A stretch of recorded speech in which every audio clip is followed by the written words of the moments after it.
नमस्कार। Byju's exam prep IAS Hindi में आपका स्वागत है। प्रस्तुत है आज की बड़ी खबर। आज की बड़ी खबर में हम चर्चा करेंगे दीमा हसाओ जिले पर। सबसे पहले हम देख लेते हैं कि यह विषय खबरों में क्यों है। हाल ही में मई के महीने में असम का दीमा हसाओ पहाड़ी जिला मानसून से पूर्व आने वाली बारिश के चलते चर्चा में रहा।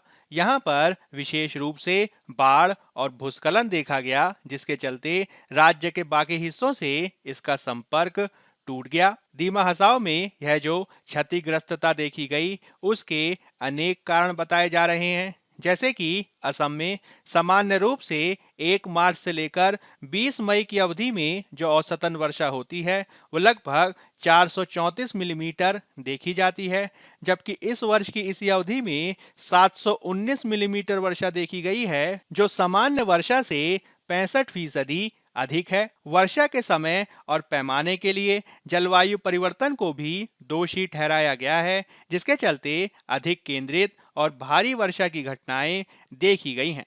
मुख्य रूप से दीमा हसाओ के क्षेत्र में पहाड़ियों के नाजुक भूदृश्य पर अवांछित, अव्यवहारिक, अनियोजित संरचनात्मक हस्तक्षेप भूस्खलन का कारण देखा जा सकता है। पिछले कुछ वर्षों में दीमा हसाओ के क्षेत्र में रेलवे लाइन और 4 लेन राजमार्ग के विस्तार के लिए न केवल बड़े पैमाने पर वनों की कटाई की गई है, साथ ही नदियों के किनारे किया जाने वाला खनन भी इसका एक बहुत बड़ा कारक बताया जा रहा है। असम और पड़ोसी राज्यों में बुनियादी ढांचे के विकास के रूप में नदियों और झरने जैसे जल स्रोतों पर जिस तेजी से सड़कों का निर्माण किया जा रहा है, उससे भी हाल के वर्षों में असम के क्षेत्र में भूस्खलन में वृद्धि देखी जा रही है। इस पृष्ठभूमि में हमें सबसे पहले दीमा हसाओ जिले के बारे में जानने की आवश्यकता है। दीमा हसाओ जिले को पहले उत्तरी कछार हिल्स जिले के रूप में जाना जाता था, जो भारत के असम राज्य का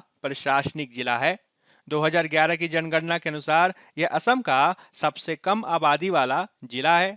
दीमा हसाओ जिला असम राज्य के 2 स्वायत्त पहाड़ी जिलों में से एक है, जिसका जिला मुख्यालय हाफलॉन्ग असम का एकमात्र हिल स्टेशन है, जिसे उत्तर पूर्व के स्विट्जरलैंड के रूप में भी जाना जाता है। आप इस मानचित्र में लाल रंग में दीमा हसाओ जिले को देख सकते हैं। हालांकि कई वर्षों से दीमा हसाओ जिले में जो विविध प्रकार की घटनाएं देखी जा रही हैं, उसमें बाढ़ और भूस्खलन के लिए रेलवे की भूमिका को भी ध्यान में रखे जाने की आवश्यकता है। आपको ये ध्यान रखना है कि दीमा हसाओ मुख्य रूप से ब्रह्मपुत्र और बराक नदी घाटियों के बीच एक पर्वत श्रृंखला बरैल में अवस्थित है।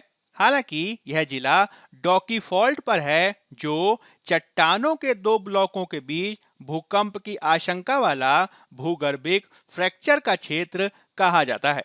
हालांकि ब्रिटिश काल में यहाँ पर कई पुलों और 37 सुरंगों के माध्यम से 220 किलोमीटर से अधिक लंबा एक रेलवे ट्रैक बनाया गया था। इस मीटर गेज ट्रैक को ब्रॉड गेज में बदलने की एक परियोजना 1996 में शुरू की गई, लेकिन भू तकनीकी बाधाओं और चरमपंथी समूहों के कारण यह काम मार्च 2015 तक ही पूरा हो सका। ब्रॉड गेज ट्रैक को एक सीधी रेखा के रूप में पुनः संरेखित किया गया था, लेकिन 2009-10 की ऑडिट रिपोर्ट से पता चलता है कि परियोजना को मिट्टी के स्तर के व्यवहार की उचित योजना और विजुअलाइजेशन के बिना ही शुरू किया गया था। रेलवे सुरक्षा आयुक्त ने भी 2015 में यह देखा कि यहाँ पर रेल के पटरी से उतरने आदि की घटनाओं के बाद यह ट्रैक यात्रियों के लिए असुरक्षित हो गया है। इसके संदर्भ में कुछ अन्य कारणों को भी ध्यान में रखे जाने की आवश्यकता है। यह भी कहा जा रहा है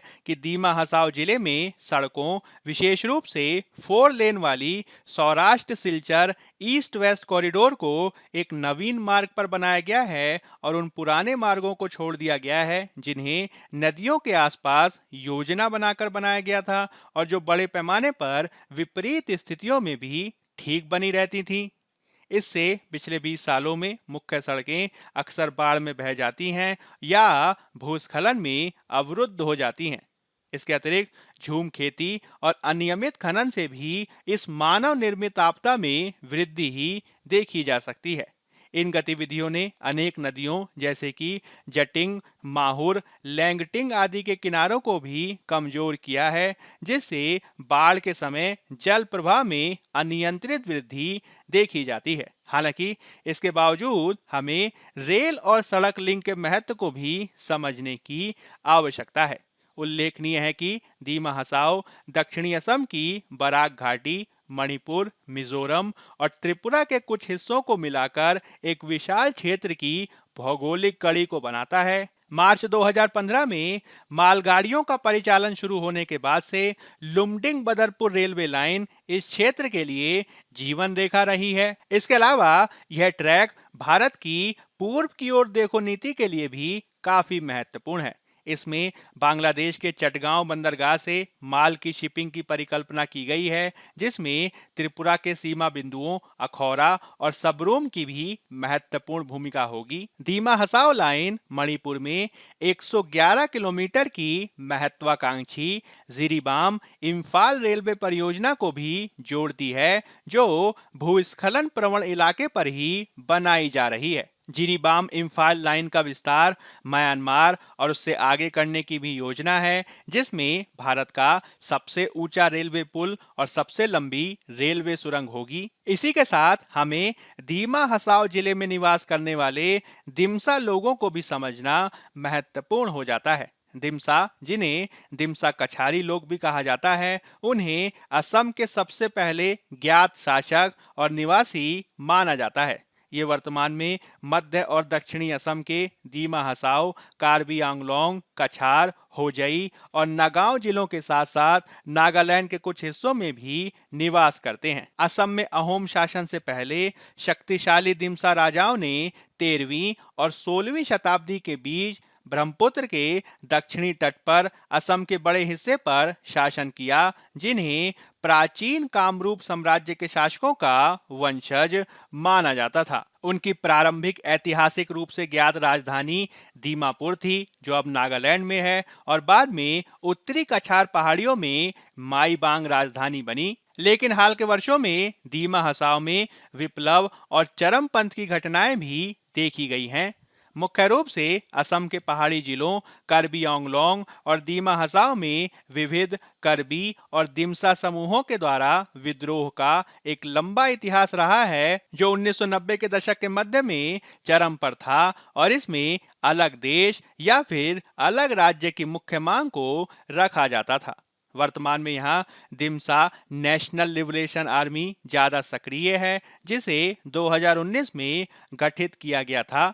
मुख्य रूप से यह राष्ट्रीय संघर्ष को पुनः जीवित करने और एक संप्रभु स्वतंत्र दिमसा राष्ट्र की मुक्ति के लिए लड़ने के लिए स्वयं को प्रतिबद्ध बताती है। भारत सरकार के द्वारा लगातार पूर्वोत्तर के विद्रोह को शांत करने के लिए प्रयास किया जा रहा है। वर्तमान में असम के दोनों पहाड़ी जिले संविधान की 6ठी अनुसूची के तहत संरक्षित हैं, जिन्हें क्रमशः उत्तरी कछार हिल्स स्वायत्त परिषद और कार्बी आंगलोंग स्वायत्त परिषद के द्वारा प्रशासित किया जाता है। यह उम्मीद की जा सकती है कि सरकारी प्रयासों से यहाँ की अशांति को दूर किया जा सकेगा और पर्यावरण को ध्यान में रखकर यहाँ समय समय पर देखी जाने वाली प्राकृतिक चरम घटनाओं को भी निवारित किया जा सकेगा। बायजूस एग्जाम प्रेप IAS के आज के सत्र में फिलहाल इतना ही। धन्यवाद।